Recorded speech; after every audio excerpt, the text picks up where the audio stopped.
You can't go wrong with Sinbad and the Eye of the Tiger. I mean, yes, it may be the weakest of the Harryhausen Sinbad trilogy, but it's still a lot of fun. Some of the creatures, the Harryhausen animations in this film are just spectacular.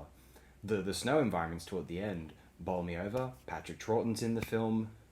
I think there's a lot of colour and magic to be had. I think the second half is stronger than the first half. I think the Smilodon toward the end, phenomenal. The baboon is some of Harryhausen's most colourful and bouncy animation. Terrific stuff. The walrus scene in particular is one of my favourite moments in the history of Ray Harryhausen. The way he moves about, the way they have the net around it, and then he charges. It interacts with the actors in a really dynamic and entertaining manner. I suppose I wish Gordon Hessler had directed this film instead of whatever nonsense he was doing with band Kiss, probably, at that time.